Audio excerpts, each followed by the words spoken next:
bienvenidos a una edición más de Una Mirada, el programa de la Universidad Nacional y del SINALCA.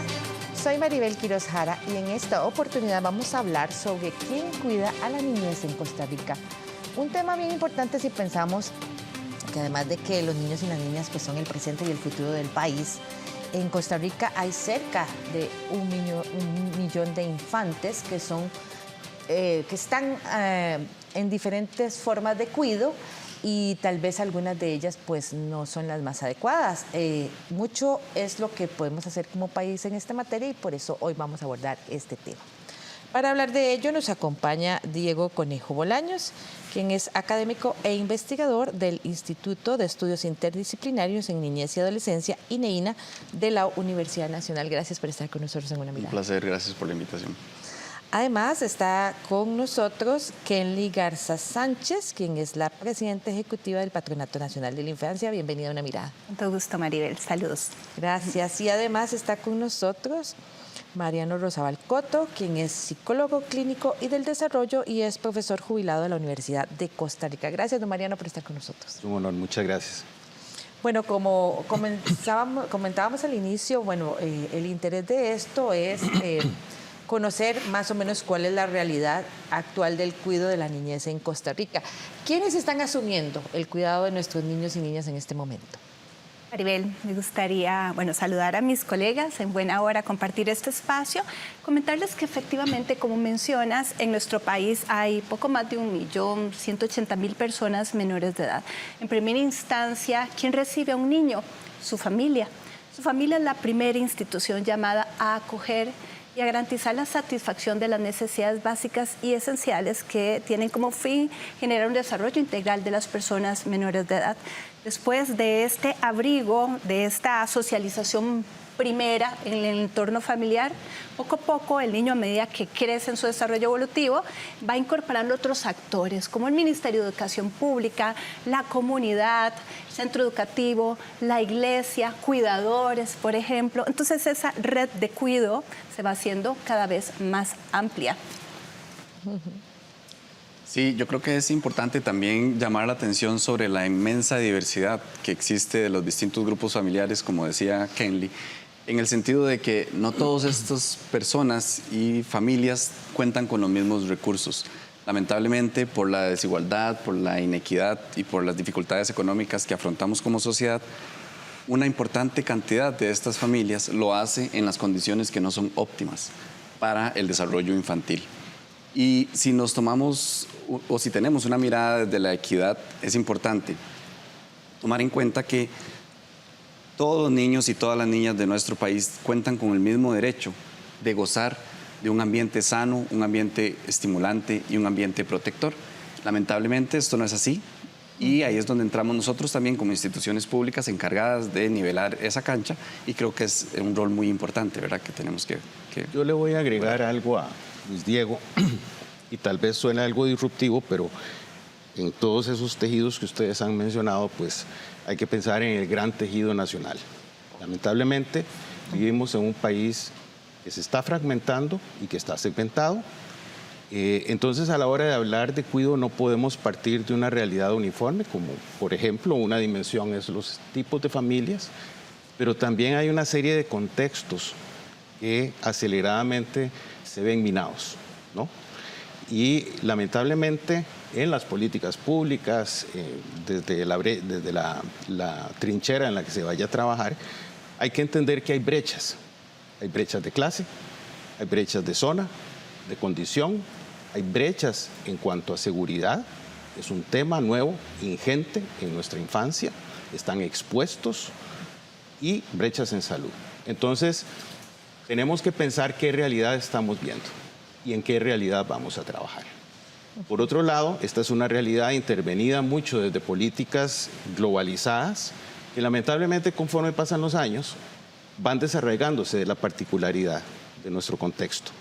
Y eso tiene un efecto directo en el tipo de educación, en el tipo de atención nutricional, en el tipo de atención en salud que se le da a los niños y a las niñas de nuestro país. ¿Podemos asegurar que el 100% de nuestros niños y niñas tienen alguna persona que los cuida? Siempre podemos asegurar que en torno a los niños hay adultos y cuidadores. Siempre va a haber un alguien, pero me gustaría más que reflexionáramos acerca de las competencias parentales y cómo ejerce esos atributos de responsabilidad ese adulto, esos cuidadores. Siempre van a haber adultos en torno a una persona menor de edad. La pregunta no es si hay adultos, es cómo ejercen su responsabilidad de ser un buen padre, una madre o un buen cuidador. Y en estos tiempos donde ser papá y mamá y ser hijo está atravesado por muchos factores que lo complejizan y nos desafían tremendamente, hemos podido desde el patronato identificar a través de nuestras intervenciones que estas competencias, estas fortalezas, estas cualidades que debería tener un padre, una madre, un cuidador, muchas veces no tienen la condición requerida para ofrecer cuidado, supervisión, afecto, adecuada vinculación, satisfacción de necesidades básicas y un buen ejemplo, porque el ejemplo forma para las personas menores de edad. De hecho, eso es una de las principales causas que acciona la intervención del PANI cuando recibimos una llamada de emergencia porque hay una persona menor de edad en un entorno familiar que suele ser el epicentro de de la vulneración de derechos en estos tiempos, según nuestras estadísticas, y lo que muchas veces tenemos es un adulto que vulnera derechos o que es negligente por muchos factores. Podrían haber factores estructurales, factores de pobreza, de educación, de salud mental, de consumo de sustancias, de desempleo, pero incluso hemos encontrado familias donde existiendo capacidad económica, estatus y educación, la parte de la supervisión, el cuidado, el afecto, no se está garantizando. Sí, ese punto suyo es bien importante. Las recientes encuestas que se han hecho a través de varias instituciones públicas sobre el tema del uso del tiempo incorporan un rubro asociado con el cuidado. Y se ha establecido que quienes asumen principalmente el cuidado son padres, madres, abuelos y otros familiares. Pero sobre todo recae la responsabilidad en su mayoría en el género femenino. Existe una brecha muy importante que tiene que ver con la cantidad de horas que dedican mujeres y hombres a esta tarea. En la última encuesta se notó una pequeña disminución de esta brecha, pero sigue existiendo y es abismal. Y eso tiene que ver con una dimensión fundamental que es precisamente la equidad y la corresponsabilidad de los cuidados. Muy bien. Porque en muchas familias, nosotros desde los estudios que estamos haciendo en la Universidad Nacional, hemos detectado que hay una postura de somos un equipo, somos una familia, somos una tribu, pero los niños lo que observan es una distribución desigual de las tareas del cuidado. Entonces, constantemente la persona que más se sacrifica, que más tiene que quedarse horas extra haciendo los trabajos de trabajo doméstico no remunerado, son mayoritariamente mujeres. Y esto manda un mensaje contradictorio para estas personas en formación que ven que evidentemente hay una distribución desigual de estas tareas. Y yo creo que es importante también tomar en cuenta otras condiciones que están afectando estas dinámicas familiares, y creo que a propósito de la discusión que se está dando ahora en la Asamblea Legislativa con la propuesta de las jornadas de 12 horas, creo que eso es una realidad que vendría a minar la estabilidad de las familias. Para personas que están al cuidado de niños y niñas, tener que dedicar 12 horas, que son nada más las laborales, porque también hay una cuestión del traslado. Si yo tengo que estar 12 horas trabajando, si le va bien son 14 horas, pueden ser 15 horas fuera del hogar. Y esto de verdad sería una dinamita para la dinámica de las familias en términos del cuidado que se requiere ofrecer. Hay un par de temas, pero que no quiero reiterar, que ustedes los han citado y que históricamente se han vuelto parte de una narrativa, a veces incluso muy políticamente correcta, pero que no necesariamente atiende las necesidades de las personas. Hay un tema ahí. Cuidado no es lo mismo que responsabilidad. Exacto. Ustedes estaban mencionando que, bueno, a la gran mayoría de las mujeres les toca, yo diría, la responsabilidad y designada, no asumida, ¿verdad?, de atender a la infancia. Y no estoy desmereciendo lo que una mujer puede hacer, ¿verdad? Pero estoy pensando en cuanto el entorno y el entramado social no solo habilita a las personas para que sean cuidadoras, les dan las herramientas y condiciones, como por ejemplo, trabajo digno, condiciones dignas de trabajo, ¿verdad? Sino también considera los entornos en los que los niños y las niñas viven, en los que tienen que crecer. Entonces, hay dimensiones que tal vez debemos comenzar a considerar. Hay estilos de vida y que no necesariamente ya como hace 30 años, 25 años, se remiten o se caracterizan a un estrato socioeconómico. Los estilos de vida hoy en día son muy diversos, son totalmente fuera de lo predecible, donde puede haber, por ejemplo, dispositivos digitales accesibles para los niños, pero no necesariamente hay condiciones de acompañamiento, ¿verdad? O hay un equilibrio en términos de lo que desde la parte educativa se puede atender. Entonces, yo creo que en ese sentido tenemos que comenzar a replantearnos también si esta narrativa, si estas herramientas nos están respondiendo a la realidad nacional y no solamente ponernos a tono de lo que sabemos que tenemos que decir. De ahí mi pregunta inicial. ¿Están siendo nuestros niños y niñas cuidados adecuadamente? Porque una cosa es cuido y otra cosa es que haya un adulto por ahí. Exacto. No es lo mismo, ¿sí o no? No todo adulto es un cuidador. Exacto. ¿Verdad? Sin embargo, lamentablemente partimos de esa premisa. Que un adulto se asume en las condiciones de alguien como cuidador o como cuidadora. Y esto no es por cuestionar al individuo. De nuevo, me remito cuánto el entorno está favoreciendo que las personas adultas tengamos una actitud tal de cuidado y con todo lo que eso significa, ¿verdad? Entonces yo diría que, yo no sé, esa pregunta a mí me inquietó mucho cuando me hicieron la invitación. Yo diría que todos y nadie. Y que no podemos ser injustos y solamente hablar de los hogares, de las mujeres, de las como cuidadoras, sino que, por ejemplo, pensemos qué hacen los medios de comunicación para cuidar a los niños y a las niñas. ¿Qué hace la política pública en términos de propaganda?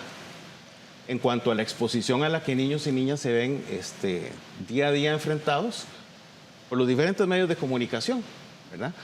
Nada más esas dos preguntitas, yo creo que hay muchas. Maribel, a mí me gustaría destacar mucho las palabras que dice Mariano cuando trata de diferenciar para las personas que nos ven y nos escuchan, que un papá o una mamá o un encargado no genera cuidado, esa responsabilidad es algo más. Ahora, si yo voy a ir a trabajar y ocupo que me cuiden mi hijo, la red de cuido, la señora que me ayuda o la abuelita, ¿verdad? Entonces ahí están habiendo un ejercicio de cuidado durante unas horas que yo requiera, digamos, un acompañamiento en esta tarea, pero no es lo mismo, ¿verdad? Entonces, tanto desde la responsabilidad de quien es papá y mamá o quien tiene esa responsabilidad de criar a los hijos, hay fracturas en el hogar. No, los tiempos actuales nos señalan vulnerabilidad dentro del hogar y una familia que reclama ser fortalecida y tener más herramientas para combatir, por ejemplo, la tecnología, la digitalización, las redes sociales, todo esto, y también los cambios generacionales. Papá, mamá, cuidadores, la familia nos está diciendo, no estoy logrando decodificar ni entender bien esto. Pero por otro lado, los servicios de cuidado, que hay una observación de la Comisión Interamericana de Derechos Humanos muy interesante, habla del derecho universal del cuidado y de la calidad. Por ejemplo, hablemos de la red de cuidado en Costa Rica, ya estamos hablando de lugares como Sensinay o los Ecudios, los Sidais, donde los niños pasan unas horas del día mientras papá y mamá o la persona que sea va a trabajar, a buscar empleo o a estudiar y que buscan justamente en este momento mejorar los estándares esenciales de calidad. El cuidado tiene las cualidades requeridas en este momento, requiere mejorar.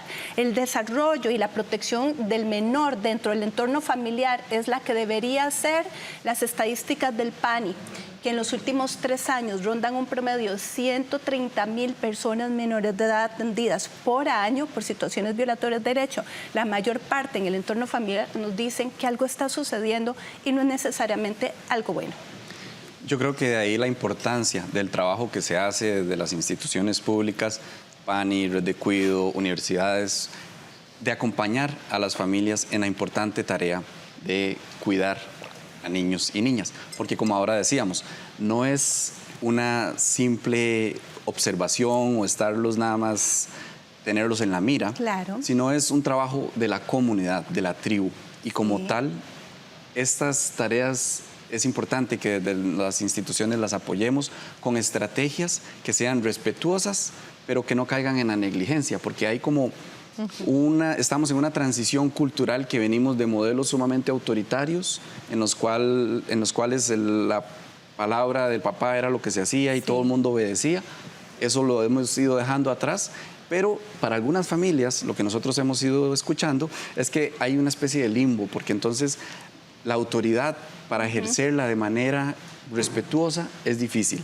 Requiere tiempo, requieren habilidades y estrategias parentales. Y eso es lo que tenemos que fortalecer también. Tal vez como sociedad deberíamos empezar por replantearnos qué entendemos por cuidado y asegurarnos que todas las personas, indistintamente de si tenemos una relación directa con un infante o no, lo tengamos claro.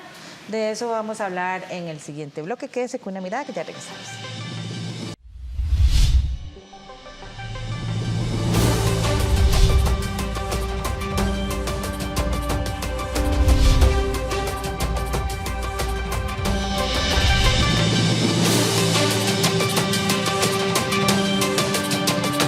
Continúa usted con una mirada del programa de la Universidad Nacional y de SINAR S.A. Hoy con el tema de quién cuida a la niñez en Costa Rica.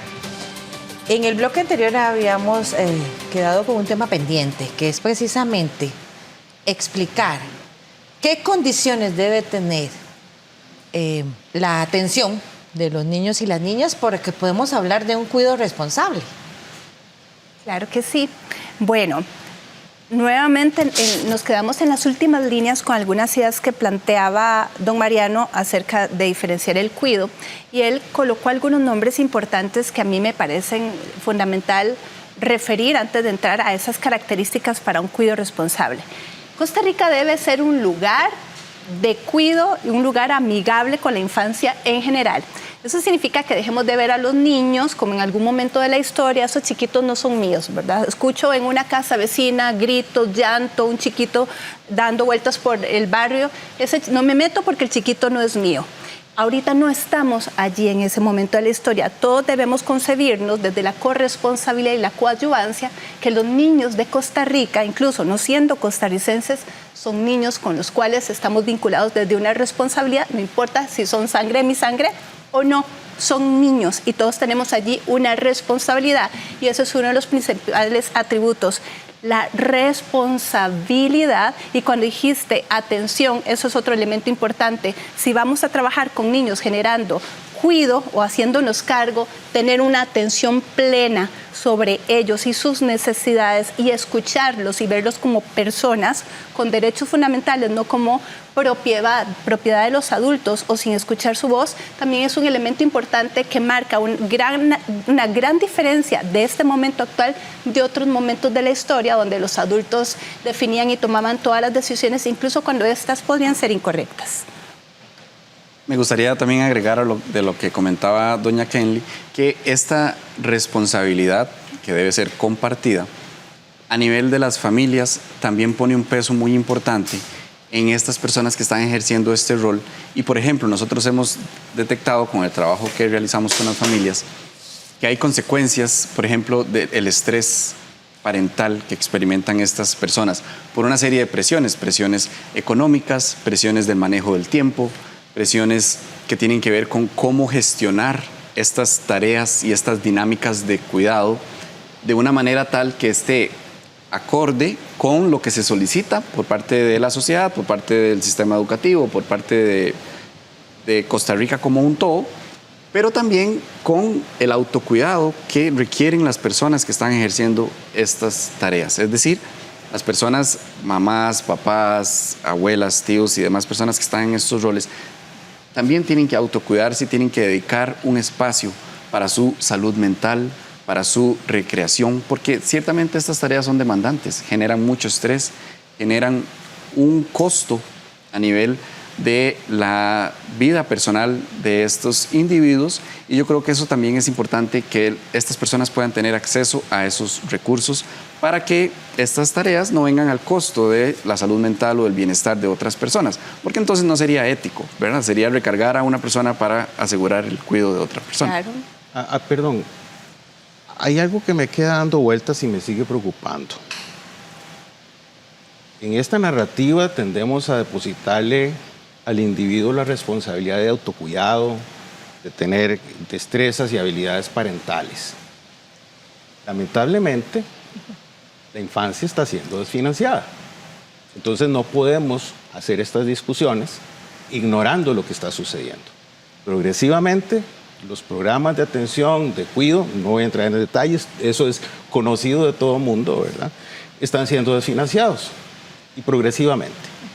Mientras las políticas públicas orientadas a las familias, a la niñez, a la adolescencia, estén ligadas a política partidista, oportunista, no vamos a quedarnos más que en estas conversaciones, con todo el respeto lo digo aquí en la mesa, ¿verdad?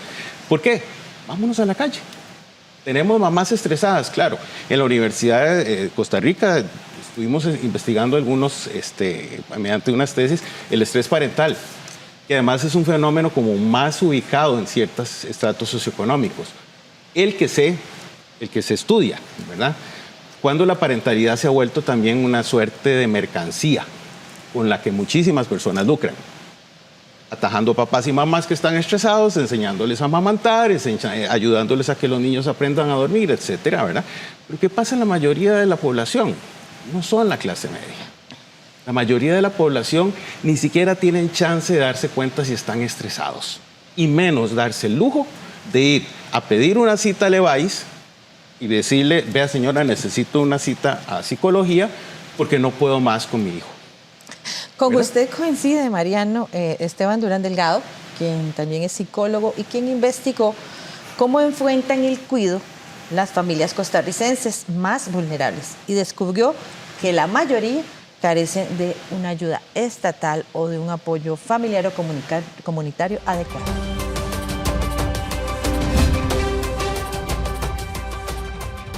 Yo quería dar una mirada un poco más en detalle a, bueno, las familias en condición de vulnerabilidad socioeconómica no son uniformes, ni siquiera, digamos, en una realidad como en un país tan pequeñito como Costa Rica, sino que hay especificidades contextuales a las cuales vale la pena dar la atención. Y estas en consecuencia, pues afectan también cómo se practica el cuidado. Entonces el estudio se enfocó en 3 comunidades: en una comunidad urbana, en Desamparado Centro, en una comunidad que yo denominé en transición entre urbana y rural, que es Ciudad Quesada, y en una comunidad rural que es Pital, también en el cantón de San Carlos.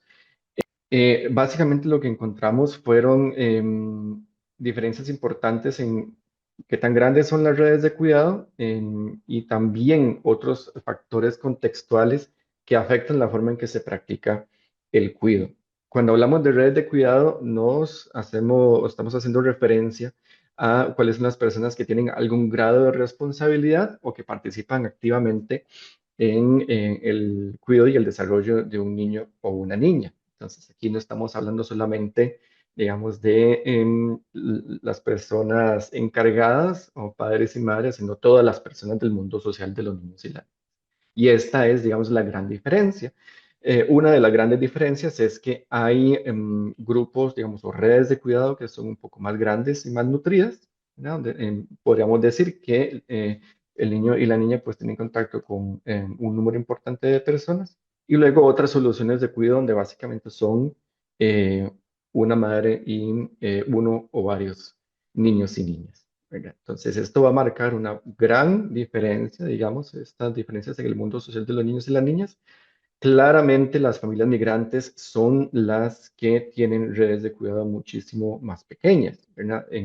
Sí, la recomendación principal es al menos tener como estas grandes 5 categorías presentes, ¿verdad? Eso en términos como de práctica de política pública, en servicios, en programas, es por lo menos tener una claridad de qué es lo que pasa en la esfera institucional, qué es lo que pasa en la esfera comunitaria, cuáles son, digamos, las brechas de acceso que puedan tener las familias a servicios de apoyo social y también conocer cuál es la propia dinámica doméstica, es decir, cuántas personas están en contacto con este niño y niña y pues a partir de ahí poder desarrollar intervenciones y recomendaciones, ¿verdad?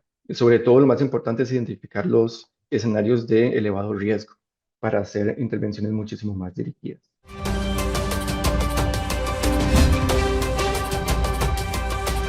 Entonces, en efecto, volvemos sobre el mismo tema, ¿verdad? Contamos las familias costarricenses con los recursos de todo tipo necesarios para atender a nuestra infancia de la mejor manera. Yo creo que si bien hay algunos esfuerzos importantes que se han venido haciendo, como decía Mariano, la tendencia es que se está debilitando las acciones que están fortaleciendo a la familia, que están apoyando a niños y niñas. Y creo que también esto tiene un reflejo en lo que está sucediendo a nivel del sistema educativo y a nivel de los sistemas de cuidado más formales, en el sentido de que muchas de las personas que requieren estos apoyos económicos para contar con una opción de cuidado, lamentablemente no lo están recibiendo. Y también me parece otro tema importante que podemos discutir y es las condiciones en que estas personas cuidadoras, ya ahora no en la familia, sino en estas instituciones, están ejerciendo este rol. En muchos de estos casos, estas personas no cuentan con los salarios dignos que quisiéramos, con las condiciones laborales que quisiéramos. Yo, por ejemplo, trabajo con muchas docentes de preescolar que experimentan situaciones de vulnerabilidad de derechos, de no recibir una retribución acorde con sus responsabilidades, y esto evidentemente tiene un impacto negativo también en la calidad del cuidado que estos niños y estas niñas están recibiendo. Creo que es importante también avanzar hacia una nivelación de estos centros de cuidado para que, no importa de dónde vengan estos niños y estas niñas, reciban una atención de calidad, una atención acorde con sus necesidades, que sea sensible y que sea oportuna, y que tanto ellos y ellas como las personas que están a cargo en estas instituciones cuenten con la protección de sus derechos. Creo que es algo muy importante. A mí me gustaría señalar, porque no quisiera que las personas que nos escuchan, que tienen interés de saber, bueno, si yo quiero mejorar en mis labores de cuidado, de acompañamiento a niños, ¿qué cosas debería mejorar o qué características debería tener? Que fue la pregunta que hiciste. Temas de comunicación, temas de establecimiento de límites, de disciplina positiva. Además de eso, poder ser confiables para las personas menores de edad. Por supuesto, el adulto tiene que atender sus propias necesidades para poder ofrecer un cuidado adecuado, ser lúdico, resiliente, tener capacidad creativa para resolver las crisis, por ejemplo. Son algunas de las características, pero ser papá, ser mamá, ser cuidador es un tema de constante formación y aprendizaje.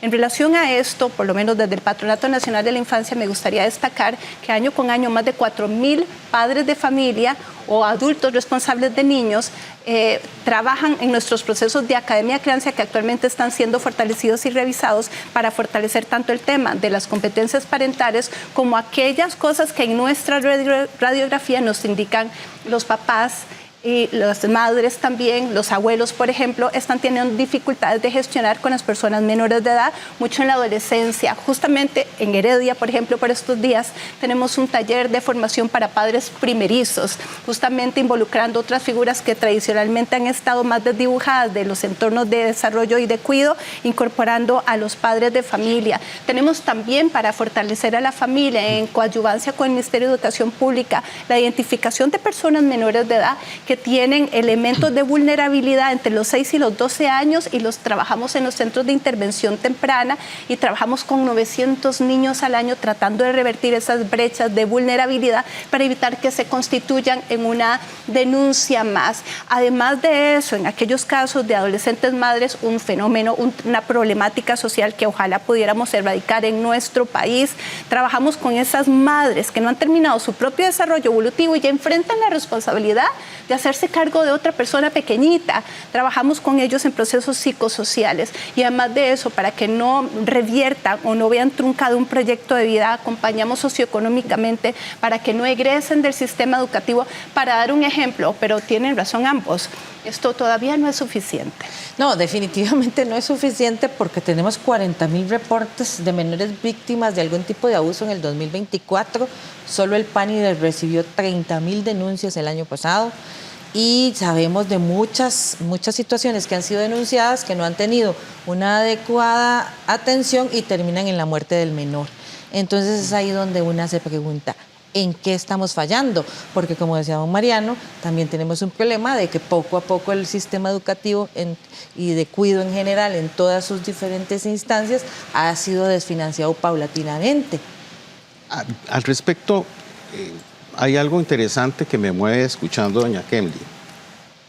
Y con todo respeto, creo poder entender y percibir la aprehensión porque el PANI atienda tantas cosas.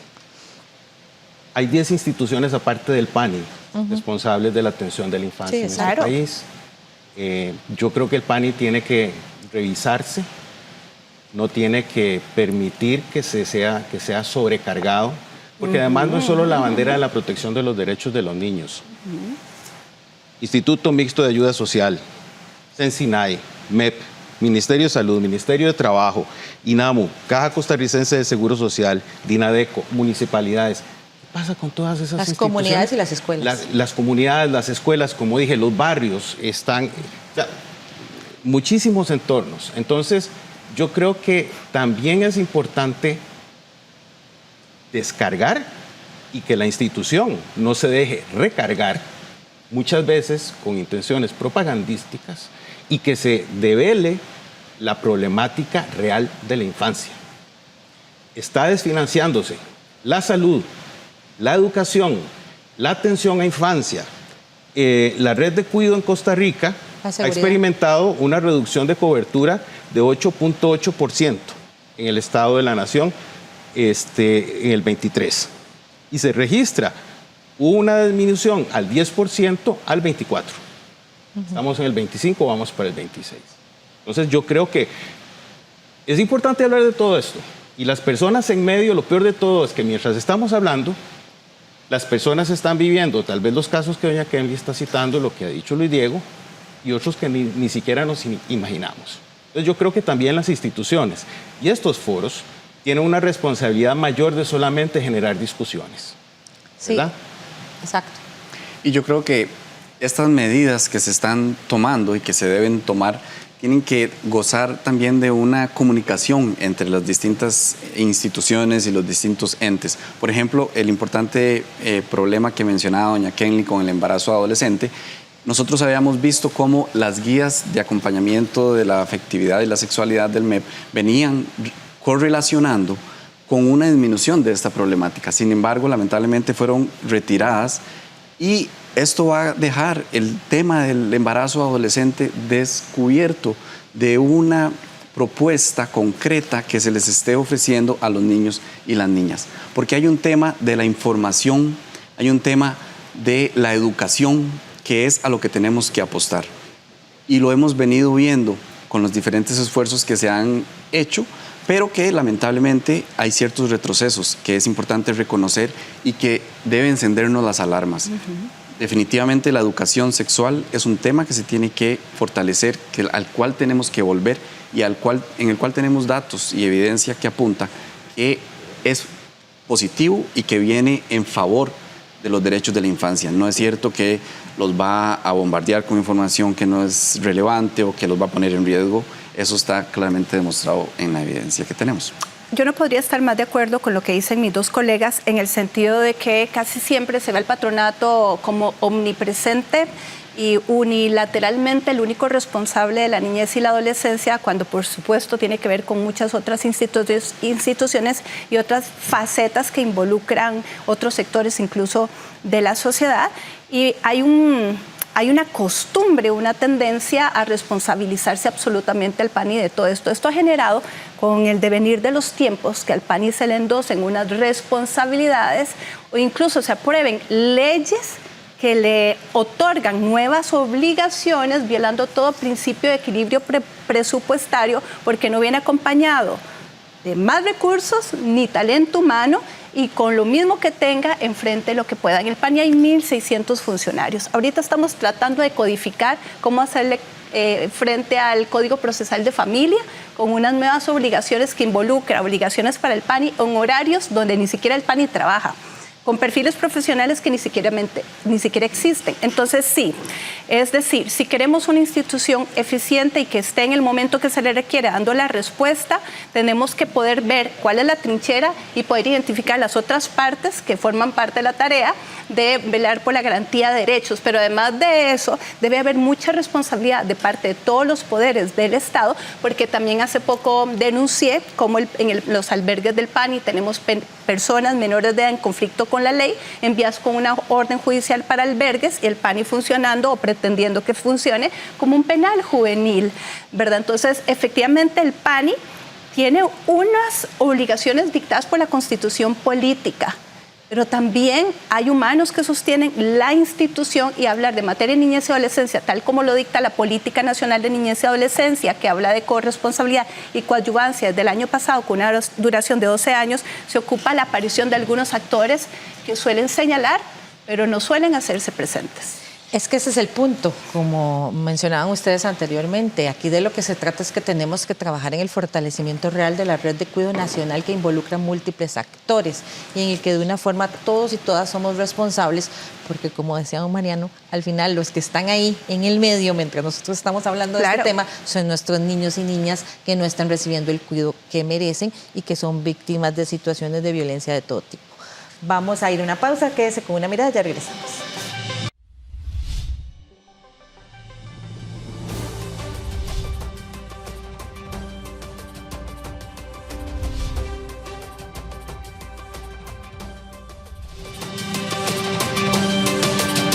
Regresa usted a Una Mirada, del programa de la Universidad Nacional y de SINAC S.A., hoy con el tema de quién cuida a la niñez en Costa Rica. Como hemos visto a lo largo del programa, tenemos primero una situación de que tal vez hay una concepción errónea de cuidado, asociándola más con acompañamiento o que haya un adulto echando el ojito y no realmente con una atención realmente detallada y que promueve el desarrollo integral del niño y de la niña. Pero también tenemos el asunto, ¿verdad?, de que esto va más allá del cuidado que puedan recibir los niños y las niñas en la familia, ¿verdad? Involucra múltiples actores e instituciones. Y hasta dónde entonces el país puede asegurar que cuenta con una red de cuidado institucional y comunitaria adecuada para atender el desarrollo de nuestra niñez.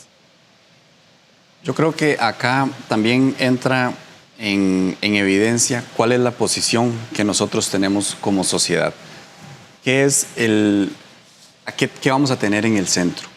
Si vamos a defender la estabilidad económica, si vamos a defender las ganancias de las empresas, qué vamos a tener en ese centro. Y creo que en el momento en que pongamos a la niñez, como manda la Constitución, la Convención y otros instrumentos jurídicos, vamos a tomar las decisiones que tienen que ver con el presupuesto, con la política pública y con acciones concretas, porque como bien ahora decía Mariano, mientras nos debatimos y mientras tenemos estas problemáticas de organización y de diálogo entre las instituciones, hay niños y niñas que están sufriendo las consecuencias de la desprotección y que ven sus derechos debilitados en estos momentos.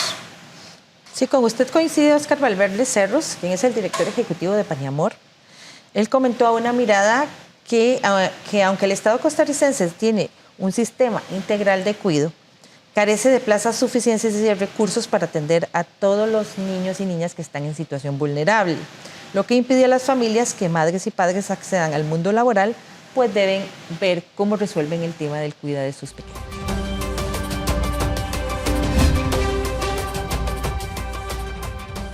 Realmente Costa Rica tiene una larga tradición de cuidado, ¿verdad? Es decir, vuelvo a decir, la Dirección Nacional de Sensinaí tiene muchísimos años de funcionar en el país y yo me atrevería a decir que muchas familias se han beneficiado, incluso yo mismo como niño estuve dentro de los programas de Sensinay cuando era muy pequeño y eso ha permitido que las poblaciones que no tenían recursos, ya sean familiares o privados, para atender a las necesidades de los niños, cuando sus papás y sus mamás trabajaban ambos, pues obviamente encontraban en Sensinay este cuidado. Sin embargo, lo que hemos podido observar es que la red de cuidado, yo no tengo datos específicos, pero sí estoy claro de que la red de cuidado no alcanza para que la población que requiere ser cubierta sea cubierta. Esto establece una brecha importante, obviamente, para las poblaciones que tienen menos recursos económicos, ¿verdad? Y además es una cosa que de alguna forma se constituye como en un círculo vicioso. Es decir, yo no tengo recursos personales o familiares para, digamos, que me apoyen con el cuidado. Eso significa que tengo que recurrir al Red CUDI, pero si el Red CUDI tiene pocos cupos, ¿verdad? Que de hecho en la última administración se han venido reduciendo también esos cupos, pues obviamente tampoco tengo el apoyo del Estado y eso significa que no puedo salir a trabajar, porque si salgo a trabajar, ¿con quién dejo a los niños, verdad? Y entonces eso significa que se reducen los ingresos familiares. Al reducirse los ingresos familiares, volvemos a la situación de darnos cuenta por qué es que las estadísticas nos dicen que más o menos 4 de cada 10 niños están en situación de pobreza. Es decir, que la población más afectada por la situación de pobreza son los niños. Son niños que no están siendo, digamos, cuidados por el Estado con servicios de calidad porque no encuentran cupo y por tanto alguno de sus dos progenitores tiene que quedar ahí. O nos exponemos a situaciones en las que papá y mamá, porque tienen que salir a trabajar, dejan a los niños sin custodia de una persona adulta y de repente ahí pasan accidentes y pasan otras cosas, que usualmente la gente tiende a juzgar a las familias, pero nadie sabe las situaciones que están viviendo las familias y que necesitan, digamos, de repente atender sus trabajos o algún ingreso económico para poder mantener, digamos, a sus hijos y sus hijas. Entonces, esto es lo que estamos viviendo en este momento, es decir, una red de cuidado que no atiende a toda la población que realmente lo necesita, lo cual obviamente afecta a las poblaciones más vulnerabilizadas, con más dificultades socioeconómicas o económicas, y eso convierte un círculo vicioso de transmisión generacional de la pobreza, básicamente.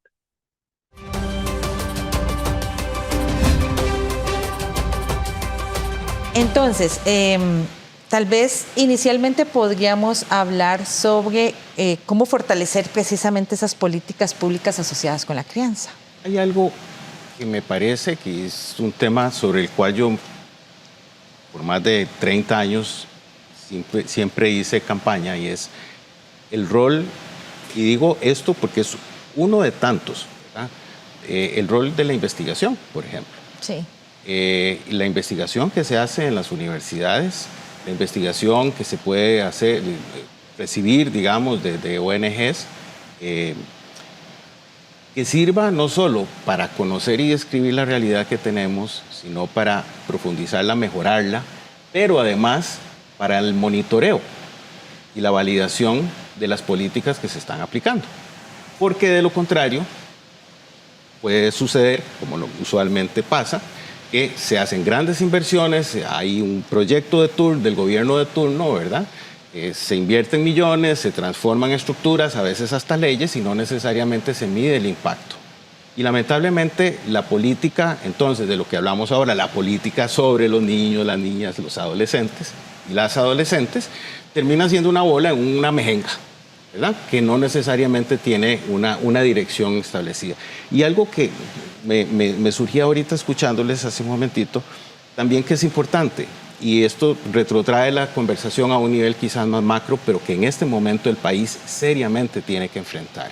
Y es que tenemos que abrir una agenda nacional de discusión, no solo de la política con infancia, sino de cómo, lo que mencionaba Luis Diego, cómo combinar lo que las cámaras empresariales quieren, los nuevos partidos que han surgido, los viejos partidos, las instituciones que se han constituido a lo largo de los años en el país, para ver qué país queremos. Y dentro de ese país, ¿qué le vamos a ofrecer a las infancias y a las adolescentes? Yo creo que ese nivel macro cada vez es más urgente pedirlo, denunciarlo, porque nos podemos perder en un alambique de discusiones, a veces muy lindas, preciosas, interesantísimas, pero que lamentablemente, perdón, a mi criterio, no sirven luego para nada. A las personas de la calle no les sirven. O al menos no está logrando tener la cobertura que se requiere. En un estudio de la Contraloría General de la República, el año 2023, se examinó a la red de cuidado y las 3 unidades ejecutoras que proporcionan los servicios de cuidado en nuestro país: Ministerio de Salud, el Patronato Nacional de la Infancia y el IMAS, cada uno con una forma de operar que en sí mismo, hablando de desafíos, ese es uno de los más grandes. ¿Cómo estandarizar y homogenizar a estas 3 unidades ejecutoras con este universo de centros de cuidado que por lo menos PANI atiende 7,000 personas menores de edad? La cobertura de la red de cuidado anda poco más de los 68,000 personas menores de edad en nuestro país, pero tiene razón don Mariano, esa no es la población en edad de cuidado que tiene nuestro país. Ya lo dijo en su momento este estudio, nuestro país debe fortalecer para ampliar la cobertura y hemos estado trabajando desde la red de cuidado en analizar cuáles opciones de financiamiento tenemos. Pero además de eso, con lo que ya tenemos, un país que apenas está transitando por gestión por resultados, trabajando con rendición de cuentas y también ofreciendo evidencias, yo soy una creyente fiel de que con lo que ya tenemos no estamos haciendo lo más que podemos. Lo digo con experiencia propia del patronato. Siempre a veces nos quejamos de que no alcanza plata. Sí es cierto que no alcanza la plata, pero hay muchas oportunidades de mejora, de ser más eficientes con lo que tenemos. Aprovechar los cupos, si se le llaman de esta forma, para ubicar y ser muy rápidos. Un niño ya cumplió la edad, ya no ocupa el cuidado. ¿Dónde está esa persona? Si la conectamos con Cinerube para ver dónde está y localizarla. Que la red vaya donde está esa familia por esas brechas de pobreza, educación y de conocimiento de los servicios públicos que se ofrecen para cerrar esos caminos y esas inequidades. Entonces tenemos que estar ahí, no esperar que nos toquen la puerta. Estamos trabajando en mejorar la calidad, en estar más estandarizados, en ser más eficientes. Hay que aumentar la cobertura. En la red de cuidado estamos trabajando actualmente en capacitar a los padres y madres de familia, incorporando la figura de los padres, porque tampoco se vale depositar en la red de cuidado la responsabilidad parental, que muchas veces es un fenómeno que también nos está pasando. Ya lo dice el Ministerio de Educación Pública y también lo dicen los centros de cuidado. Papá y mamá depositan el niño, chorro de humo, diríamos coloquialmente, y luego lo van a recoger, y hay otros actores sociales que en ausencia de la familia están asumiendo un rol que no puede ser sustituido por terceros. Eso nos lleva al origen de todo y por ahí empezamos.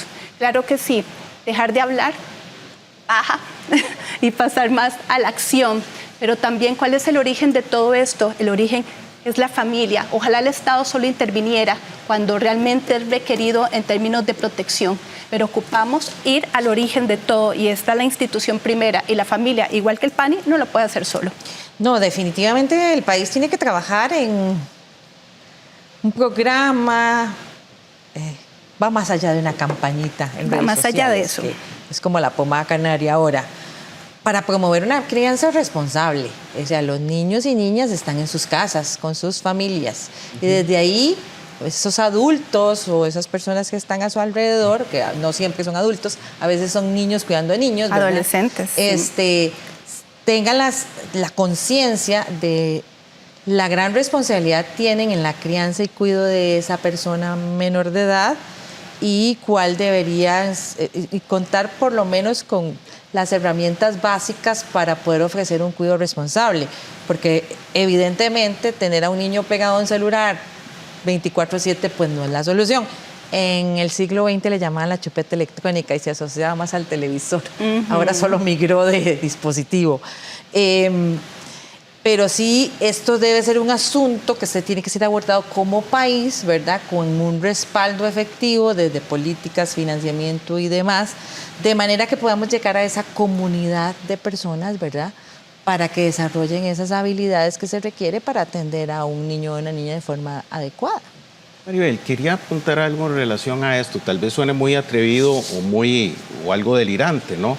Pero cuando usted decía, bueno, sí, ocuparnos de casi que comenzar de nuevo, nosotros no nos ocupamos o no incluimos usualmente en temas de crianza o el vocablo que se utilice, la educación política.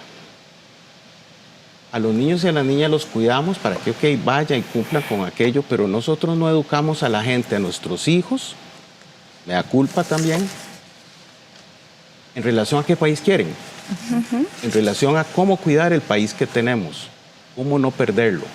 Entonces yo creo que a veces lo dejamos muy a la ligera de que coman, vean tele, jueguen, vayan a la escuela, ganen sexto grado, etcétera, ¿verdad? Pero bueno, ¿qué pasa con qué país queremos? No solo les vamos a dejar, sino qué país es el que queremos que ellos sigan teniendo. No es de extrañar que entonces, en las últimas elecciones, este partido de gobierno haya hecho el caudal con la cantidad de personas inconformes, abandonadas, que lamentablemente han padecido muchas cosas y que ilusamente creen que va a haber un cambio. Esa responsabilidad la tenemos nosotros y las generaciones anteriores, porque esos fueron los niños de hace unos años. Entonces yo creo que las preguntas en relación a infancia tienen que incorporar también qué país queremos. No es solo hacer chiquitos y ponerlos a caminar. Y yo creo que lo que es claro es que hay una serie de amenazas y de retos que se ciernen ante las familias en este importante rol de crianza y de protección a los niños y las niñas, y los diferentes estudios y evaluaciones que hemos realizado, que si bien no tienen un alcance nacional, sí nos dan puntos de información importante para estar seguros de que no estamos listos como sociedad para enfrentar estos retos. Y a menos de que nos pongamos todos de acuerdo en los elementos que hemos venido discutiendo, lamentablemente el futuro para estas niñeces es bastante problemático si no se cambia el rumbo y si no se da una apuesta seria por su protección y por su defensa. Claro que sí. No hay una revelación más intensa del alma de un país que la forma en que trata su niñez y su adolescencia. Sí. Así que podríamos preguntarnos qué grita nuestra alma en relación a la situación de la niñez y la adolescencia en la actualidad. Es muy importante que los niños participen desde edades tempranas en las discusiones y en el desarrollo del pensamiento crítico acerca de su situación y el país que quieren. Nosotros trabajamos en eso. Los consejos participativos, que por ejemplo esta semana que celebramos el 95 aniversario del Patronato Nacional de la Infancia, los protagonistas son los niños. Ayer trabajamos con más de 130 niños hablando del impacto de la tecnología, cómo esto los desafía y genera unos riesgos asociados. Pero además de esto, la política pública de niñez y adolescencia, que tengo que decir, me siento muy orgullosa porque no hay ninguna política construida como esta, fue concebida con la voz de más de 2.000 personas menores de edad, y no lo digo yo, lo dicen las evidencias, y además tiene un seguimiento local donde incluso los consejos participativos y las juntas de protección buscan darle un seguimiento. No fue hecha dentro de un escritorio. Por ejemplo, el eje ambiental en la Política Nacional de Niñez y Adolescencia fue propuesto por los mismos niños y los jóvenes que tienen el ADN marcado en esa política, pero no solamente debería ser en esa política, hablemos de otras. Por supuesto, hablar de salud mental, hablar de prevención de consumo de sustancias, de temas migratorios, por ejemplo, el tema de educación a nivel sexual, afectivo, son muchos temas y es bueno que vayamos abandonando la posición de conocedores y verdades absolutas que los adultos tenemos, porque eso solamente nos genera una crónica de un error que de fijo vamos a cometer cuando seguimos concibiéndonos como portadores de una verdad y construyendo políticas para niños y adolescentes sin tomar en cuenta sus necesidades reales. Estamos tratando siempre de conseguir estos liderazgos a nivel local y formarlos. Tiene razón, la niñez de ahora son las personas que van a votar después, son los que van a dirigir a nuestro país. ¿Qué estamos haciendo hoy para generar una Costa Rica diferente? El futuro de Costa Rica se define hoy. Pues esperamos que este tipo de discusiones nos lleven más a la acción, ¿verdad? Definitivamente hay que trabajar en el fortalecimiento de las políticas, en el financiamiento de nuestros sistemas de cuidado, entre muchos otros que han hecho a Costa Rica lo que es hasta la fecha, y no podemos permitir que estas cosas se nos vayan de las manos. Como ustedes dicen, estos niños y niñas de hoy pues son los ciudadanos del mañana, son las personas que van a dirigir este país, y no podemos seguir cosechando violencias en contra de nuestra niñez y adolescencia, ¿verdad? Que crezcan en entornos inseguros dentro y fuera de sus casas y que fuera no encuentren las oportunidades que requieren. Pero para eso, en definitiva, no solo hay que trabajarlo desde el punto de vista del Estado, sino también desde el punto de vista de las familias, las escuelas y las comunidades, porque al final, pues, la responsabilidad recae de alguna u otra forma en todos y todas nosotros. Muchas gracias a ustedes por su participación y a ustedes por acompañarnos una vez más aquí en Navidad. Les recuerdo que puede buscar más información sobre este y otros temas en www.unacomunica.una.ac.cr. También nos puede ubicar en nuestros perfiles en redes sociales bajo el nombre de Una Comunica. Te esperamos la próxima semana con más aquí en Una Mirada. Hasta pronto.